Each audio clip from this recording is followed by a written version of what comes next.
Hola, buenas tardes. ¿Se escucha bien ahí? Perfecto. Bueno, primero les quería agradecer mucho que hayan venido y quería agradecerle a los chicos que me invitaron. Para mí todo esto es una experiencia novedosa.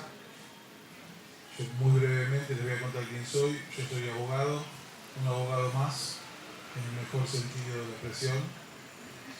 Y antes de ser feliz trabajaba en tribunales y litigo permanentemente en la capital federal, en los juzgados federales y en la justicia de instrucción. Hace ya unos años empecé a revisar los tachos de basura de la justicia y fui encontrando un montón de causas, de antecedentes, de precedentes que me fueron iluminando un camino para hacer que se completó en este libro y que me parece que tiene que ser importante para todos. Yo el primer boceto del libro era un libro para abogados, un libro para estudiantes, para abogados jóvenes. Es un libro, sigue siendo un libro completamente pesimista. Yo no tengo ninguna expectativa de que tengamos una justicia razonable, ni tengo ninguna propuesta para hacer, ni ningún mensaje de alegría para transmitir. Para mí está todo mal. Y era un poco una advertencia para los jóvenes, para los estudiantes, que presten atención porque ya la ley no tenía ninguna importancia, lo que importa son las personas que la aplican. Ya vimos cómo. Uno se termina convirtiendo como abogado en una suerte de agente de inteligencia que cuando le toca intervenir en un caso, a ustedes cuando leen un caso en los diarios, lo primero que intentan averiguar es quién es el juez que interviene. Y ya con la identidad del juez que interviene y la afiliación política del diputado, ya van a saber cómo termina el caso. Podemos equivocarnos por algún mes, podemos tener fallas menores, pero son todos finales escritos antes de empezar. El libro este nació desactualizado porque yo me había hecho un estudio sobre casos judiciales e investigaciones periodísticas. Yo no me alimento ni de chismes ni de cosas que no estén mínimamente chequeadas. Y había reconstruido un montón de cuestiones que ahora les voy a contar rápidamente, que ponían en evidencia que había un montón de colegas y de jueces y de fiscales que habían hecho un empeño en pos de hacer trampa. Digamos, se habían tomado la trapisonda en serio, habían diseñado arquitecturas judiciales, maniobras sutiles para intentar disfrazar lo que era una maniobra judicial. A poco que salió el libro, llegó el doctor Bonadío con la sutileza de un camión recolector de basura y tiró por la borda cualquier expectativa de disimular y ya las venganzas sutiles quedaron de lado y se optó abiertamente por la brutalidad y por la extinción de cualquier expectativa de Estado de Derecho. El libro se llama Forum Shopping Reloaded. Reloaded es porque a mí me gusta un grupo de música que se llama Metallica, entonces me pareció que era oportuno ponerle ese nombre.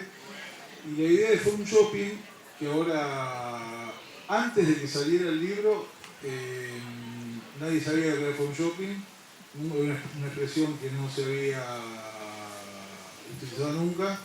Después de que salió el libro tampoco, pero después vino el doctor Bonadío, que se convirtió en mi mejor agente de prensa, y la expresión Forum Shopping pasó a ser de uso cotidiano para todos.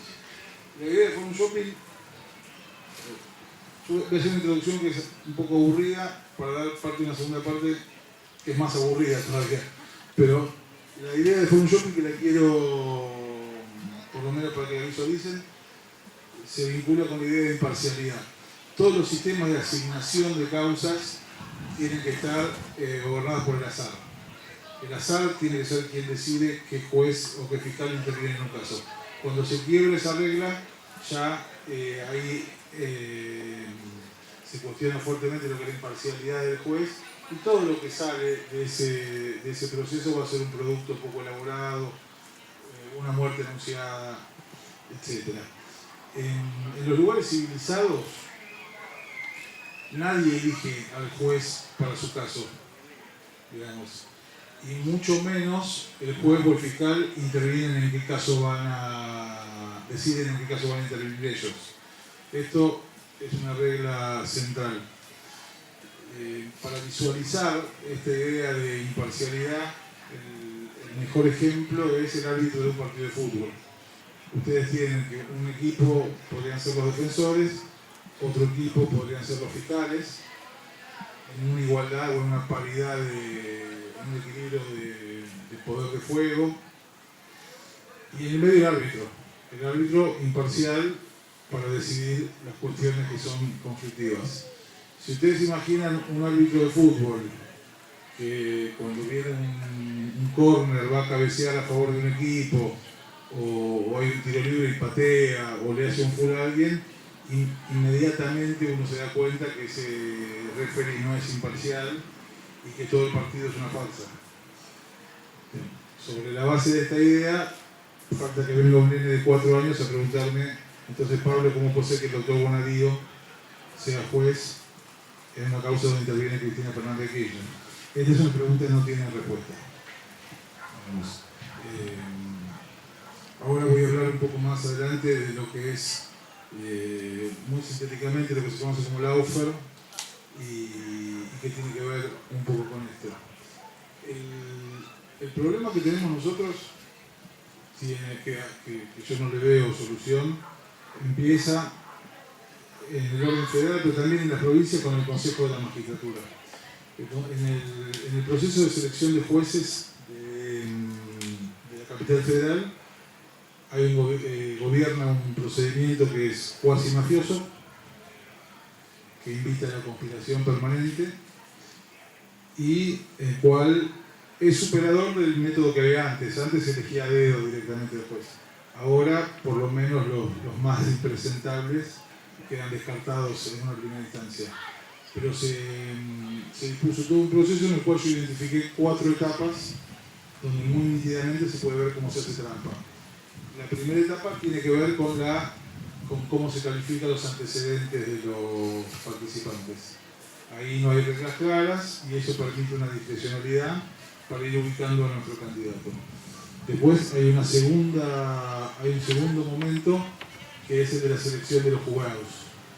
Los jurados que van a decidir los puntajes en los exámenes orales son elegidos con un método poco transparente y por lo menos en la capital federal hay un montón de internas judiciales. Dentro mismo de los jueces está la lista marrón, la lista verde, la lista violeta. Está la interna de la Facultad de Derecho. Y entonces la elección de los jurados decide prácticamente quién va a ser o entre quiénes va a estar el candidato ganador. Después hay un tercer momento que ya es sencillamente escandaloso y que creo que lo terminamos de conocer, si no me equivoco, en Santa Fe, que es que había una presunción de que algunos participantes tenían el examen que les iban a tomar, que se supone que es secreto, ya lo tenían de antemano. Esa fue una sospecha siempre de pasillo, hasta que hubo un procedimiento judicial en Santa Fe, si no me equivoco, que un candidato le secuestraron en su poder el examen que iba a rendir dentro de 5 minutos. Todo esto genera una zozobra escandalosa que se termina de consumar cuando ya están todos los puntajes de los exámenes, de los antecedentes, se va a una última instancia que es la entrevista personal, en el cual, con absoluta discrecionalidad, los miembros del Consejo de la Magistratura eligen o ponen los puntajes de esa entrevista para terminar de acomodar los listados de los candidatos. Entonces, de ese procedimiento amañado salen los jueces que tenemos. Esto tiene que preocuparle a todo el mundo, porque hay, digamos, el que no es abogado o el que no le interesa hacer la carrera judicial no lo siente. Pero hay montones de candidatos en Argentina, hay montones, la matrícula de abogados argentinos es inmensa, Los empleados del tribunal, hay un montón de empleados que son valiosísimos, que son inteligentes, que tienen experiencia, que hacen cursos, que cada día mejoran. Increíblemente se toman estos exámenes en serio para que después toda la ilusión y todo el trabajo y todo el esmero que pusieron se vaya al tacho, porque las elecciones de los jueces se terminan digitando así. Esta es la primera parte del Consejo de la Magistratura. Y después, una vez nombrados los jueces, viene la segunda vergüenza, que es la presión permanente al juez que se lo quiere perseguir, se le inician sumarios, etc. Y se hace la vista gorda con otros jueces que están claramente para ser destituidos. De hecho, el Consejo no va a pasar a la historia por los jueces que destituyó, sino por los jueces que no destituyó. Hubo varios casos. No los voy a contar todos porque algunos son muy conocidos. Y en esto también quiero ser claro, este no es un tema de ideologías. Lo que pasa con la justicia, que está inundando la política y la actividad nuestra todos los días, no es propio de un gobierno en particular. Este gobierno lo llevó a extremos por ahí más groseros o más visibles. Pero desde hace mucho que tenemos estos problemas en la justicia. No sería infantil o sería no querer ver la realidad pensar que estos problemas empezaron con este gobierno. En el Consejo de la Magistratura, cada vez que se lo reforma, que se le quiere transparentar o que se le quiere dar algún cambio, en realidad es una búsqueda del poder para modificar las mayorías que hace falta para cada comisión, para tener algún tipo de incidencia, que la propia fuerza tenga una incidencia mayor. A partir de este momento, a partir de este inicio de la carrera de los jueces, que arranca mal, a mí me pareció, o por lo menos fue el sentido del libro, mostrar cuáles son todos los espacios de manipulación que ofrece la cuestión judicial. Los voy a mencionar de pasada, porque si no se trata de la mañana. El primer tema conflictivo es el tema del juez, los jueces. Un juez en el ordenamiento procesal que tenemos nosotros es una figura clave. El juez decide qué medidas de prueba toma, cuándo las toma, a qué testigos llama a declarar, qué le pregunta a los testigos, por quién pregunta, por quién no pregunta, cuándo hace un allanamiento, cuándo ordena una detención, cuando ordena detenciones, después quién se queda en libertad, quién se queda detenido. Digamos, el juez le da una impronta a un proceso judicial que después es muy difícil de enderezar. Digamos, un proceso que nace con esta característica ya después es un proceso que no tiene, del cual ninguna conclusión nos va a satisfacer, sea condenatoria, sea absolutoria. ¿No? En la justicia federal pasa una cosa que potencia esto, que es que los jueces federales son muy pocos, son 12. Son 12 personas que concentran un montón de poder, que ya tienen un defecto de inicio, porque si los nombraron jueces ya hay algo para sospechar. Digamos, nadie llega a juez, lo acabamos de ver con el Clarín abajo del brazo, bueno, con el Clarín abajo del brazo, con el Clarín, pero nadie llega con los clasificados abajo del brazo. Toda la idea de los jueces federales, el que crea que un juez federal se despierta de la mañana, desayuna con su mujer, después va al juzgado, resuelve lo que le parece, después va a la tarde al psicólogo y se va a la casa, está equivocado. La actividad de los jueces federales está completamente cruzada por intereses políticos, por intereses de los servicios de inteligencia, por sus propias ambiciones, por la presión de los medios periodísticos, y también es cierto que es una actividad insalubre, ¿no? Está caracterizada, por decirlo rápidamente, por la posibilidad que ellos tienen de incidir en los procesos electorales. Ahora felizmente eso se acotó, pero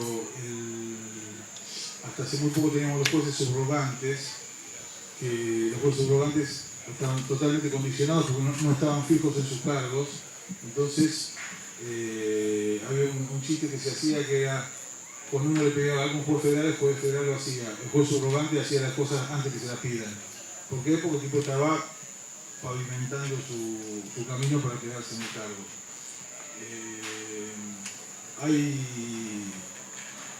Yo cuento un caso de un juez subrogante que es increíble, que es una vergüenza, que es el doctor Arados de la Madrid.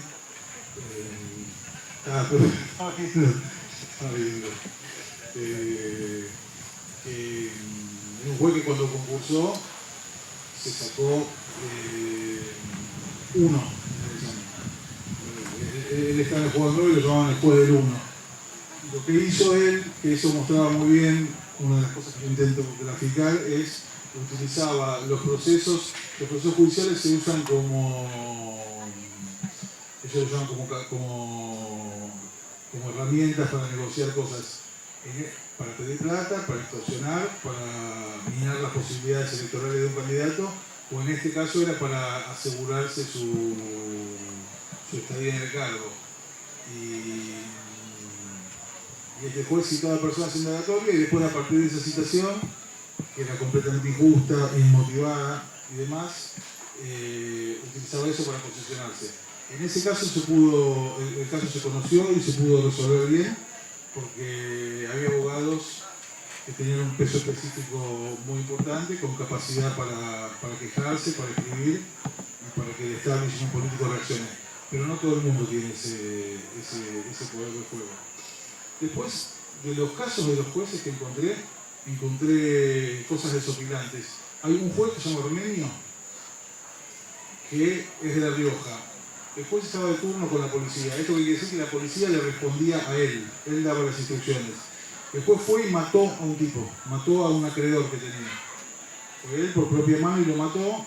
Llegó a la casa, se dio una ducha y a la media hora lo llama la policía para avisarle que habían encontrado a una persona muerta. Y el juez, obviamente, siguió su camino, le empezó a dar instrucciones a la policía, detuvo personas, hasta que lo agarraron. Después hay, en el gabinete de curiosidades, tengo jueces que se juzgaron a sí mismos, que se absolvieron, ¿no? Digamos, por suerte. Uno es un juez que se llama Fascionato Márquez, que en 2 casos, esto pasa en las jurisdicciones que tienen pocos jueces, que prácticamente, esto era en Campana, que era un solo juez. Por eso denunció una maniobra extorsiva de abogados, de policías, que le cambiaban su libertad a cambio de que él cediera unos terrenos de su propiedad, unos campos. Y esta persona fue, hizo la denuncia, y en la banda extorsionadora estaba incluido el juez. Y el juez se quedó con el expediente y lo tramitó, y le fue bien al juez, obviamente. Y después también, en un caso similar, había una persona detenida que tenía problemas de salud y la Cámara de Apelaciones le venía diciendo al juez: escarcélelo, mándelo al hospital, mándelo a su casa. El juez no lo hacía, la persona se murió, entonces se ordenó investigar la responsabilidad por la muerte de ese juez. Era obvio que era de su tribunal, y el tipo siguió y también resolvió y se absolvió. Después tengo un catálogo enorme de casos de Ollarvide, que a mí me parece yo trato de no mencionarlo porque me parece que es una desgracia nacional, es un juez que avergüenza a todos los gobiernos que lo tuvieron, a todos sus colegas, y me parece que le saca luz de cualquier trabajo. De Ollarvide voy a dar una sola, que para mí batió un récord, que resolvió un expediente de otro juez, pero no subrogándolo o reemplazándolo. Fue en un expediente de él, sobreselló a una persona en un expediente de otro juez. El juez estaba leyendo el diario y se enteró por el diario que alguien había resuelto una cosa en su expediente. Después encontré, también para caracterizar a algún magistrado, 2 casos de un juez que se llama Markevich, que es la muestra de cómo se utiliza el proceso judicial en búsqueda de prebendas y demás. Todos los jueces federales tienen chofer, entran a la cancha, entran de UPA a la cancha, los restaurantes no les cobran. Esa es la hojarasca. Markevich, en un caso, él moría por entrar al Jockey Club. Y no lo nombraban, no lo aceptaban como socio por alguna razón que se me escapa, hasta que finalmente en un procedimiento judicial allanó los estuds del Jockey Club, secuestró todo caballo, volvió a presentar la solicitud, ahí lo aceptaron.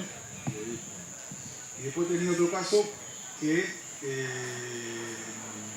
también tampoco lo aceptaban en el Ocean Club de Mar del Plata, que es un club muy exclusivo de la costa, y utilizó un procedimiento con una metodología similar bueno, en fin, utilizar las causas en búsqueda de prebendas absolutamente incorrectas y frívolas. Después de eso son los jueces. Entre los fiscales, Argentina tiene récords extraños. Por el Ministerio Público entra todo lo que no entra a la justicia. Si uno tiene que hablar de los fiscales y el gran mamarracho que tiene los fiscales es un fiscal llamado Damonte, que es un fiscal que lo nombraron sin ser abogado. Este caso fue conocido, hoy Damonte está preso por narcotráfico, era el hijo de la bruja de Menem, no tenía el título de abogado y lo nombraron fiscal.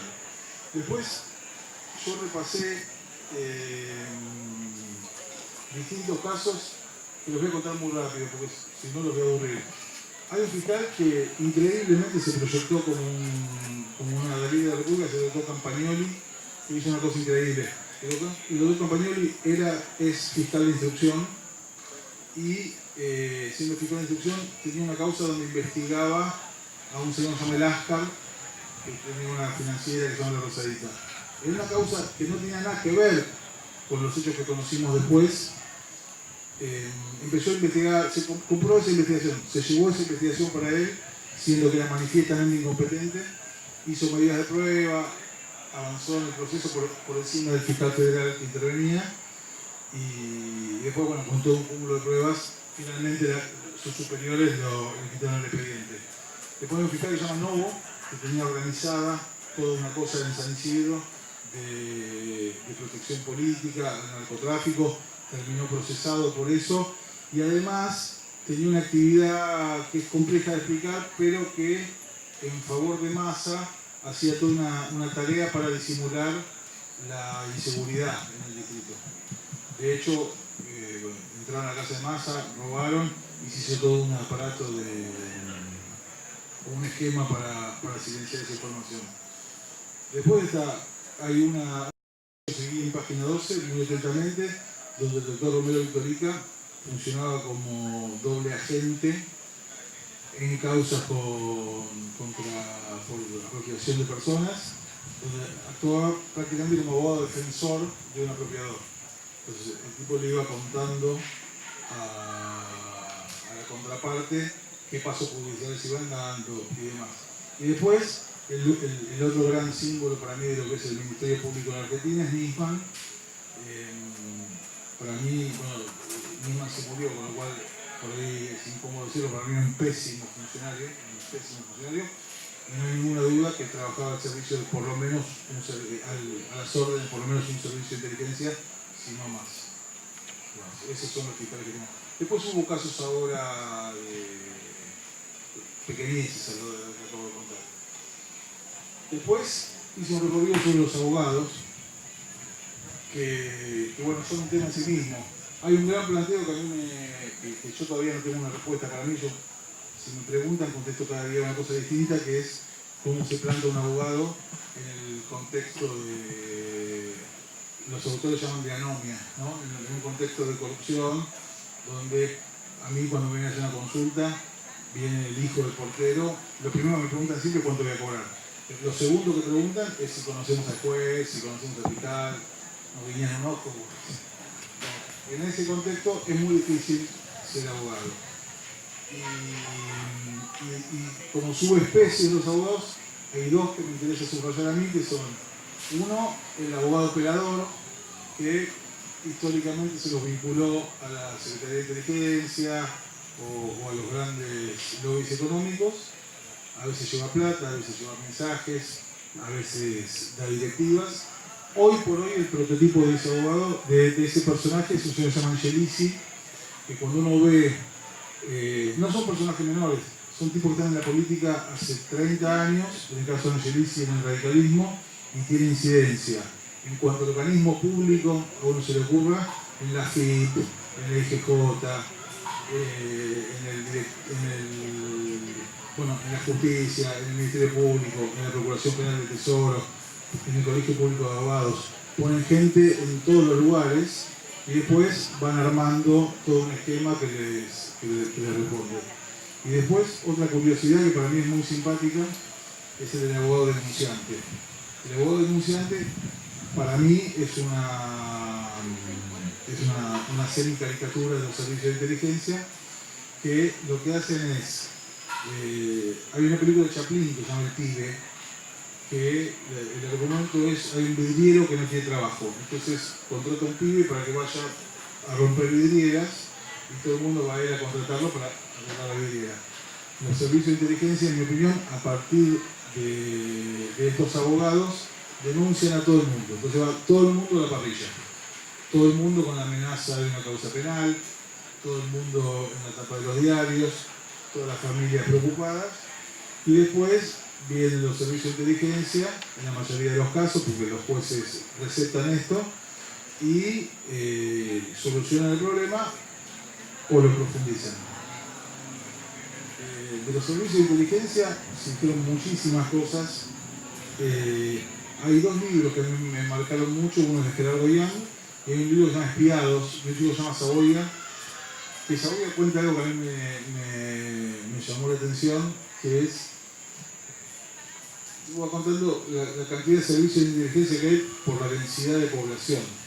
Porque están los servicios de inteligencia de la policía aeronáutica, del ejército, de la gendarmería, de la prefectura, de Huracán, Defensor de Belgrano tiene servicio de inteligencia. Entonces, cuando uno se va sumando la cantidad de agentes de inteligencia que hay, llega a la conclusión, digo, si tuviera Saboya acá, diría de 40 personas que hay, 17 por lo menos son servicios de inteligencia. Esa proporción de servicios de inteligencia por metro cuadrado replica también en tribunales, ¿no? Y lo que hay, que yo separé 3 o 4 casos, es cómo los servicios de inteligencia inician un caso, cómo desvían un caso o cómo cierran un caso. El caso del inicio de una causa penal por servicio de inteligencia, yo lo vi claro en 2 ocasiones. El caso de Chicone empezó con una denuncia de un señor que dice que en una conversación en un bar escuchó una cosa vinculada con una imprenta y algún funcionario público, lo escuchó así de oídas. Y ese señor a los 10 días llegó a tribunales con un bibliorato, con informes de la IGJ y demás. Esos son los servicios de inteligencia que manejan bien. Y después, el caso de las escuchas que terminó con políticos presos, empezó también con un llamado anónimo hecho por los servicios de inteligencia cuando Yarvide estaba de turno. Después, casos de intervención de los servicios de inteligencia para desviar una investigación.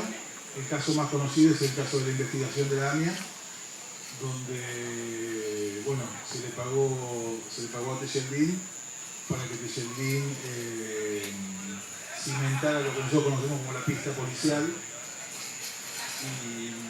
Y después, intervención de los servicios de inteligencia para cerrar una causa fue fallido, pero se vio claro en el caso de Mariano Ferreira, la intervención de un juez que acabo de nombrar, que se llama Lago de la Madrid, que es el que se sacó 1 en el examen, y después en su primera intervención como abogado terminó siendo tapa de diario por intentar digitar que toda la defensa, los planteos que hacía la defensa de Nación Juan Pedraza se orientaran hacia una sala.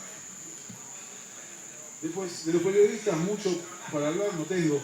El periodista judicial es una rara avis dentro del género para mí, porque trabajan en un microclima muy especial, tienen pocas fuentes, generan una relación muy especial con los jueces y con los fiscales y informan, por lo general, atento al medio por el cual trabaja. Entonces uno lee una investigación judicial en página 12, en La Nación, Clarín, Perfil, Infobae, y son 5 noticias distintas. Son 5 noticias distintas. Hay un dato que no me acuerdo dónde lo saqué, pero lo saqué de un lugar serio, que se habían computado algo así como 186 periodistas a sueldo de la CIDE en algún momento. Además hay casos notorios de periodistas que cobran plata para hacer campañas de prensa y de funciones. En el tema que son de tribunales, propiamente dicho, hay una gran polémica con el CIJ, que es el Centro de Información Judicial, que era una iniciativa muy loable para transparentar la comunicación del Poder Judicial y termina siendo como un órgano de difusión al servicio de Lorenzetti, y donde se cuestionaron muy fuertemente algunas operaciones de prensa muy puntuales que se hicieron. A mí no me gustaba 678, yo era crítico de eso. Me parece que hoy lo que vemos con que 678 es un poroto al lado de lo que se ve con Majul y con todo ese tipo de programas que no hacen otra cosa que presionar a los jueces para llevarlos en la dirección. Después hay un capítulo sobre la policía, que la policía hace las picardías de siempre, las hace todo el gobierno. Con Ollarvide tenía una relación muy curiosa la policía. Ollarvide les regalaba procedimientos judiciales. Ollarvide, en causas donde era absolutamente innecesario, liberaba 50 órdenes de allanamiento, y cada orden de allanamiento es una oportunidad para la policía para extorsionar, para sacar plata, para aprovechar el momento de tensión.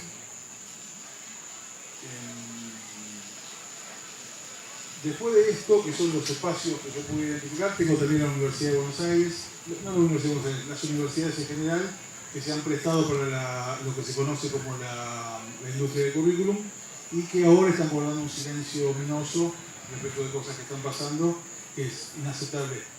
Y los que muchos profesores de Derecho Constitucional que hablan, es mejor que se queden callados, porque es para denunciarlos por estafa, porque generaciones de alumnos han estudiado con libros de ellos, de garantías constitucionales, y uno ve cómo opinan ahora de lo que está pasando, y realmente tiene ganas de ir a la facultad y pedir explicaciones. Es muy poco, es muy pequeño el grupo de profesores que está levantando la voz y que está a riesgo de exponer su prestigio profesional o su éxito profesional, que está señalando algunas situaciones. Después, muy brevemente, yo decía que había un montón que había colegas que al servicio de la trampa se habían puesto a hacer un producto elaborado.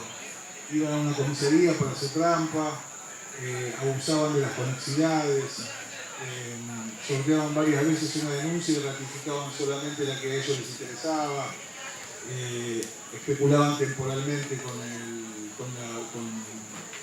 momento de interponer algún planteo y demás. Todo esto después quedó un poco de modé por esta actuación del doctor Bonadío, pero hay 2 o 3 cosas que me gustaría subrayar. La primera es, hay serios cuestionamientos sobre la computadora que sortea las denuncias en Comodoro Pi. Se hizo una auditoría, la hizo la doctora Salvini de Cubría, que da resultados escandalosos. Son técnicos difíciles de explicar, pero en lo esencial quiere decir que se puede acceder remotamente a la computadora, modificar los logaritmos y demás. Cuando la causa por el homicidio de Fiscal Nisman llega de la justicia de instrucción al fuero federal, eso es un escándalo mayúsculo. Se hace un sorteo y toca el doctor Casanelo. Inmediatamente la máquina canta error, con todo el mundo corriendo para todos lados, lo hago corto, se hizo un nuevo sorteo y tocó otro juez. El doctor Casanelo ha sufrido, bueno, en este caso no tuvo una agresión hacia él, pero hace poco se conoció una segunda parte de una maniobra que era para desplazarlo a él de la causa que se conoce como la ruta del dinero K. Citaron en indagatoria a un abogado y a un agente de inteligencia que era fiscal, acusándolos de plantar testigos para apartarlo a él. Bueno, pusieron toda una hipótesis que indicaba que Casanelo había tenido una relación con la expresidenta que lo inhibía para ser juez en ese caso. En el caso de la denuncia que hizo Nisman, vinculada con el memorándum de entendimiento con Irán, se hizo una denuncia penal que le tocó al doctor Rafecas, una Cámara Superior integrada por 2 jueces y una tercera instancia de casación. La Cámara, el expediente transitó todo ese camino y no contento con este resultado, que sin duda era producto del azar, la dirigencia comunitaria hizo una nueva denuncia, un expediente paralelo que le tocó el doctor Bonadío, y así fueron para finalmente unificar toda la investigación en el mismo juzgado con el doctor Bonadío. Yo decía que cuando terminé el libro mío estaba destinado a, no digo al ostracismo, pero yo no me conoce nadie, soy abogado. Editorial Planeta lo vio y dijo, los temas de la justicia están inundando a toda la sociedad. Bueno, acertaron y Bonadío se convirtió, lo dije antes, en un agente de prensa por definición. El libro quedó viejo, porque después de que salió el libro, hay 2 o 3 noticias que me gustaría contar. En San Luis acaban de condenar a un ministro de gobierno porque le pedía a los jueces que iban a nombrar la renuncia anticipada. Este es un hecho, una gravedad institucional por arriba de cualquier comentario. En La Plata metieron preso a un juez que se llama Melazo y a un fiscal por integrar una banda, ya creo que una banda de cacos. Digamos. Algunos se supone que un juez va a tener una cosa más sutil o hace un poco más de paladar negro. Una banda de secuestradores. En este caso, el de San Luis y otros, me hizo pensar mucho en el caso de Vudú, porque Vudú le dieron una pena alta de prisión y lo dejaron preso con la sentencia. Mientras que en otros casos, con penas mucho más altas, no lo dejaron presos, sino hasta una instancia final. En la ruta del dinero acá, ayer me contaba un abogado que el juicio está diseñado milimétricamente para que la sentencia se conozca antes de las elecciones. Pero no, digamos, antes de las elecciones.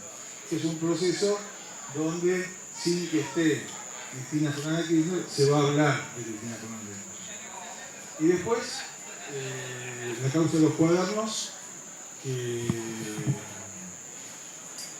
hay un solo antecedente de un juez que dice yo quiero este caso y me lo quedo, que fue Mauricio Macri había autorizado un aborto en una clínica y una agrupación, obviamente ultracatólica antiabortista, fue ante una jueza civil directamente, es un término que acabo de inventar, cuando la jueza civil le dejó un amparo a las 7:25, a las 7:30 la jueza ya había resuelto interrumpir, abortar la operación. Era obvio que había habido un diseño previo de la maniobra, y ahí ya sin ninguna sutileza, sin ninguna maniobra, salteando todas las instancias de sorteo, la jueza fue, recibió el asunto, resolvió, y las cuestiones de imparcialidad, de transparencia, pasaron a un segundo plano. Con Bonadío pasó. En un modo, para mí Bonadío es como un nuevo Ollarvide, lo que pasa es que no causa gracia. Ollarvide causaba gracia, porque era simpático, porque nadie se lo terminaba de tomar en serio. Bonadío no es un personaje menor, tiene una formación extraordinaria política, tiene un problema. Él sería, sin duda que no sería de mi espacio ideológico, pero sería un gran ministro de Justicia, un gran legislador, un gran operador político. Es ridículo que sea juez, no entiende para qué se usa el Código Procesal, se siente limitado injustamente como un muro que no lo deja crecer y lo salta cuando quiere. Bonadío se queda con una causa sin sortearla, una causa que por la conexidad que él invocó para quedársela, se le podría quedar cualquiera de los otros jueces, porque el motivo que él invoca es que había 3 personas involucradas en los cuadernos que estaban involucradas en un expediente de él. Esas 3 personas están involucradas en 7.528 expedientes de otros juzgados, con lo cual ese no es un argumento válido. Una vez que hizo eso, empezó primero con un abuso de la prisión preventiva que no se conocía. Empezó el tema de los arrepentidos. El arrepentido no es un medio de prueba, el arrepentido es una técnica de investigación. Entonces, que se acepta cuando es difícil penetrar en una estructura delictiva, en su complejidad, eso. Entonces, se acepta que haya un arrepentido, 2 arrepentidos, que al juez le despejen el panorama y lo hagan llegar hasta un lugar que él no puede. 3 arrepentidos, 4 arrepentidos, 20 arrepentidos es un disparate. El arrepentido es lo mismo que el agente encubierto. El agente encubierto tiene la misma función que el arrepentido. Entonces, si uno se imagina una investigación con 20 agentes encubiertos, ya entra directamente en el territorio de Tiburón, Delfín y Mojarrita, el superagente 86. Es una cosa que no tiene ninguna explicación. La explicación es que las confesiones direccionadas y el canje de una confesión por una libertad le permiten a él direccionar el expediente hacia donde quiere, que es claramente para demonizar a funcionarios del gobierno anterior, que en muchos casos seguramente estén bien convocados a juicio. Esto hay que decirlo también. Es una pena que un juicio de estas características, donde todos queremos saber lo que pasó, lo tenga un juez como Bonadío.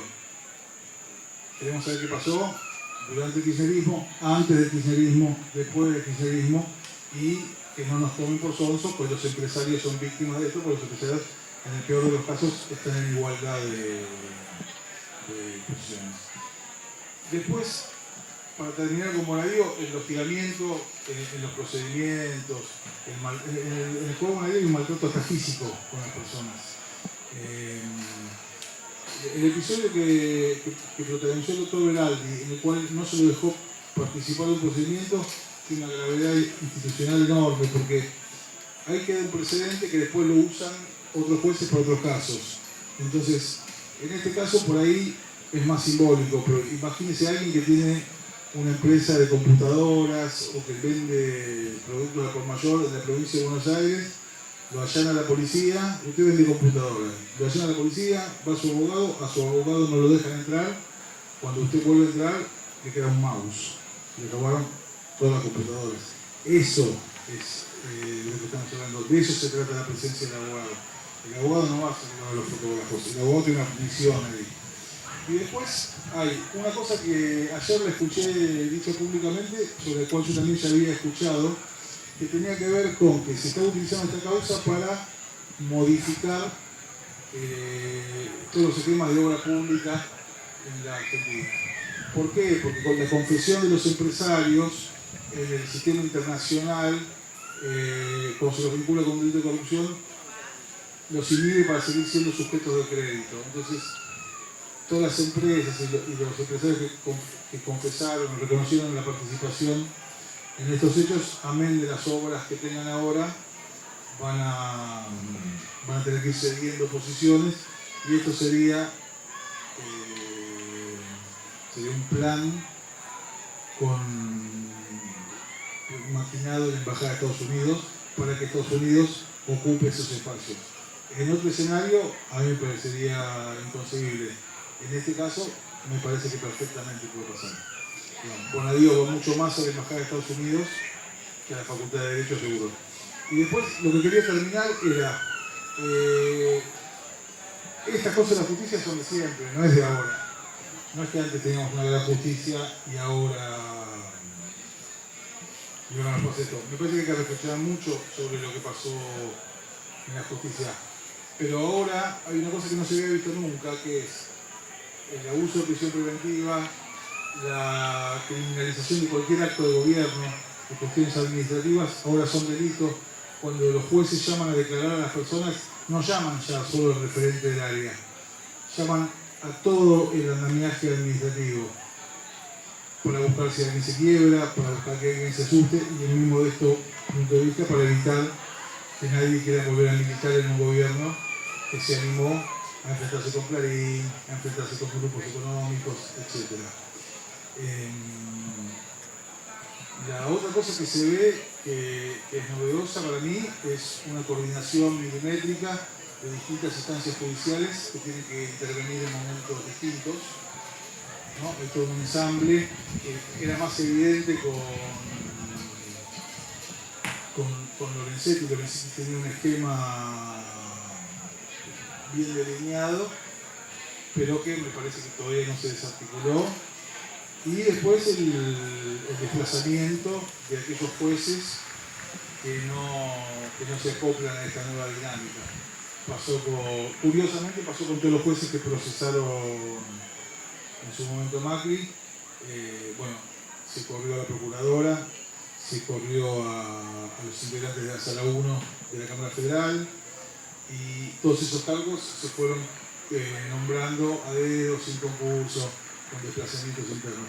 Cuando digo lo de la procuradora, lo digo con tristeza, porque el gobierno anterior, con el cual yo simpaticé mucho, también cometió equivocaciones en materia de justicia, entre ellas el desplazamiento de Rigui. Rigui era un procurador de lujo y se le corrió por una razón política no inaceptable. Entonces, yo, repasando todos estos antecedentes, no tengo ninguna expectativa de que esto mejore. No tengo, como lo dije al principio, no tengo ningún mensaje tranquilizador. La única cosa que a mí me parece sensata de todo lo que escuché es ampliar masivamente el número de jueces federales. No puede ser que sean 12 personas que concentren todo el poder. 12 personas son fáciles de comprar, son fáciles de controlar, son fáciles de perseguir. Y después, salvo eso, yo solo espero desgracias absolutas. Como dice mi sobrina, no tengo más nada que decir.